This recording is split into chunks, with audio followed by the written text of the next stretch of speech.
राम राम। आज हम श्रीमद् भगवद गीता के अध्याय 6 आत्म संयम योग का श्लोक 36 संस्कृत उच्चारण और हिंदी अर्थ सहित सीखेंगे। पहला चरण अ, स के ऊपर बिंदी शब्द के बीच में है तो इसको नाक से आधा न पढ़ेंगे, सई। इस तरह से य में अ मिक्स करेंगे, संय। सन नहीं पढ़ना है, नाक से न कैसे पढ़ते हैं, संय। फिर ता के साथ आधा तात, म में अ मिक्स करा, मना, असंयतात्मना योगो।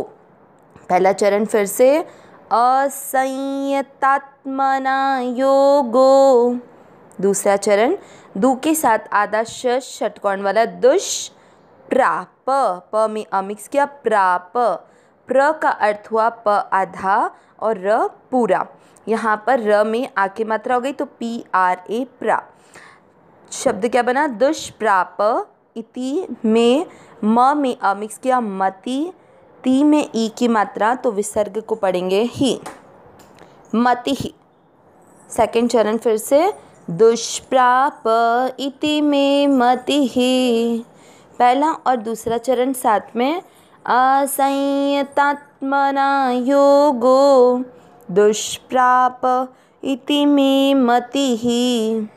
तीसरा चरण वश, व पूरी के साथ आधा श, वश। या के साथ आधा तयात, म में अ मिक्स किया, मना, वश यात मना। तू यत, दोनों अक्षर पूरी, दोनों में अ मिक्स करेंगे, यतता।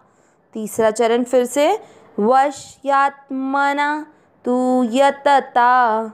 चौथा चरण श के साथ आधा का शक्यो, एस जैसा जो है उसको बोलते हैं अवग्रह। आपको यो की मात्रा को लंबा खींचना है, शक्यो। वा के साथ आधा प, वाप्तु, मु, पा और य त दोनों अक्षर पूरी, दोनों में अ मिक्स करना है, यत। त में अ की मात्रा तो विसर्ग को पढ़ेंगे ह, मुपायतः। चौथा चरण फिर से शक्यो वाप्तु मुपायतः। तीसरा और चौथा चरण साथ में वश्यात्मना तु यतता शक्यो वाप्तु मुपायतः।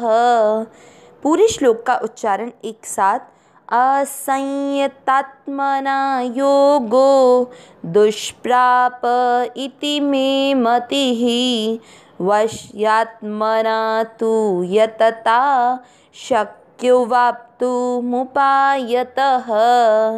एक बार फिर से असंयतात्मना योगो दुष्प्राप इति में मतिः वश्यात्मना तु यतता शक्यो वाप्तु मुपायतः।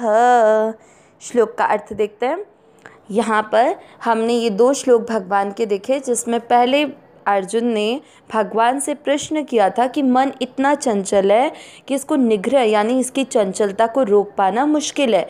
जिस तरह से आप आकाश में विद्यमान रहने वाली वायु की गति को रोक नहीं सकते, उसको एक मुट्ठी में बंद कर नहीं रख सकते, उसी तरह इस मन को थोड़ी देर के लिए भी स्थिर रखना संभव नहीं है। और मन स्थिर नहीं है, इस वजह से ध्यान योग सिद्ध करने में कठिनाई महसूस होती है। तो भगवान से जब अर्जुन ने ये प्रश्न किया तो अर्जुन के इस प्रश्न का उत्तर देते हुए भगवान ने दो साधन बताए, एक तो अभ्यास और एक वैराग्य। कि अभ्यास यानी बार बार उस मन को अपने परमात्मा में लगाकर, और वैराग्य कि संसार के विषय भोग से विरक्त रहकर। ये दो साधन के द्वारा मन को निग्रह किया जा सकता है, जिसमें अभ्यास महत्वपूर्ण साधन है ध्यान योग के लिए, वैराग्य ज्ञान योग के लिए है। अब आज के श्लोक में जो अभ्यास और वैराग्य के द्वारा मन को निग्रह करने की बात कही, तो आज के श्लोक में भगवान बताएंगे कि ध्यान योग की प्राप्ति में क्या चीज़ है जो सहायक है। असंयतात्मना, असंयतात्मना। देखिए, इससे पहले अपन देखते हैं संयतात्मना क्या होता है। संयत आत्मना यानी जिसका मन वश में है, तो असंयतात्मना उसका विलोम शब्द जिसका मन पूरा वश में नहीं है। योगो ध्यान योग के लिए है। दुष्प्राप, दुष्प्राप यानी जिसकी प्राप्ति होना कठिन है। इति ऐसा में मेरा मत ही मत है। मतलब जिसका मन पूरा वश में नहीं है उसके द्वारा योग प्राप्त होना कठिन है, ऐसा मेरा मत है। ये भगवान बोल रहे हैं। वश्यात्मना, वश्यात्मना क्या हो गया? जो संयतात्मना है वही चीज़ यहाँ पे वश्यात्मना, यानी वश में किए हुए मन वाले साधक के द्वारा, तू यानी लेकिन, यतता यानी यत्न करने वाले, शक्यो, शक्यो यानी किया जा सकता है। अब अवग्रह से अ लेंगे तो अवाप्तु और मुपायत का आधा म, तो अवाप्तुम यानी योग प्राप्त हो, और म में ऊ की मात्रा है तो उपायतः उपाय पूर्वक। तीसरे और चौथे चरण से क्या निकला? परंतु उपाय पूर्वक यत्न करने वाले, वश में किए हुए मन वाले साधक के द्वारा योग प्राप्त किया जा सकता है। पूरा अर्थ निकला कि जिसका मन पूरा वश में नहीं है उसके द्वारा योग प्राप्त होना कठिन है, परंतु उपाय पूर्वक यत्न करने वाले, वश में किए हुए मन वाले साधक के द्वारा योग प्राप्त हो सकता है, ऐसा मेरा मत है। अब यहाँ भगवान ने जो मेन इम्पॉर्टेंट कंडीशन रखी कि ध्यान योग की सिद्धि के लिए सबसे ज़्यादा ज़रूरी क्या है? मन को वश में करना, ना कि मन को निग्रह करना। देखो, मन को निग्रह करने के लिए दो साधन बताए, अभ्यास और वैराग्य। लेकिन भगवान यहाँ बोल रहे हैं कि जिसका मन बिल्कुल भी वश में नहीं है उसके द्वारा तो ध्यान योग कभी सिद्ध हो ही नहीं सकता। लेकिन जिसका मन यत्न, किसी उपाय के द्वारा यत्न करके और उसका वश में हो गया, किस तरह से मन को वश में किया जा सकता है?